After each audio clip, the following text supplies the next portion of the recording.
તો સુરતમાં વરસાદે મહાનગરપાલિકાની પોલ ખોલી નાખી। સુરત મહાનગરપાલિકાની કામગીરીની પોલ ખુલી ગઈ છે અને થોડાક જ વરસાદમાં રસ્તા પાણી થઈ ગયા।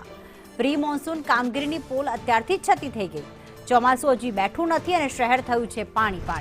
થોડાક જ વરસાદમાં રસ્તા પર જાણે નદી વહેતી હોય તેવા દ્રશ્યો જોવા મળ્યા છે। ઉધના બસ ડેપોથી સચિન હાઈવે પર પાણી ભરાઈ ગયા તો રોડનો એક સાઈડનો ભાગ આખો પાણીમાં ગરકાવ થઈ ગયો। 500 મીટર સુધીનો રોડ પાણીમાં ગરકાવ થઈ ગયો છે તો રોડ ઉપર પાણી ભરાતા લોકોને અહીંયા હાલાકી પડી રહી છે। સુરત શહેરમાં પ્રથમ વરસાદે જ સુરત મહાનગરપાલિકાની પ્રી મોન્સૂનની કામગીરીની પોલ ખોલી નાખી છે। હાલ તમે સીધા દ્રશ્યો જોઈ શકો સુરતના ઉધના રોડ ઉપર આ જે ખાસ કરીને વાત કરવામાં આવે ત્યારે ઉધના બસ ડેપોથી લઈને લક્ષ્મીનારાયણ મંદિર વચ્ચેનો જે ભાગ છે એટલે કે કુલ 500 મીટર સુધીનો જે રોડ છે 500 મીટર સુધી રોડનો એક બાજુનો આખો રોડ જે છે પાણીમાં ગરકાવ થયેલો જોવા મળી રહ્યા છે।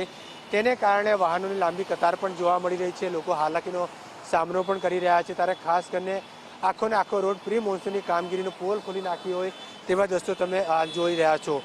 પાણીનો નિકાલ જે પ્રકારે થવો જોઈએ તે પ્રકાર નથી થઈ રહ્યો તેને કારણે વાહન ચાલકોને ભારે હાલાકીનો સામનો કરી રહ્યા છે અને લોકો જેમ તેમ કરીને અહીંથી પસાર થઈ રહ્યા છે। આ પાણીના ભરેલા પાણીમાંથી આખો રોડ જે પાણીમાં ગરકાવ થયેલાને કારણે વાહનો જે છે નાવડીની જેમ ધીરે ધીરે અહીંથી પસાર થઈ રહી છે અને હાલ આપણે જે રીતે વાત કરવામાં આવે ત્યારે પાણી જે રીતે નિકાલ થવો તે નથી થયો કારણ કે પોસ્ટ વિસ્તારમાં જે પાણીનો નિકાલ થવો જોઈએ તે નિકાલ નથી થઈ રહ્યો તેને કારણે ખૂબ જ હાલાકીનો સામનો વાહન ચાલકો કરી રહ્યા છે। પ્રી મોન્સૂનની કામગીરી પ્રથમ વરસાદમાં જ તેની પોલ વાસ્તવિકતા આખો રોડ પાણીમાં ગરકાવ થતા ખોલી નાખી છે મહાનગરપાલિકાની। કેમેરામેન અજીત પટેલ સાથે જયેન્દ્ર પાંડે।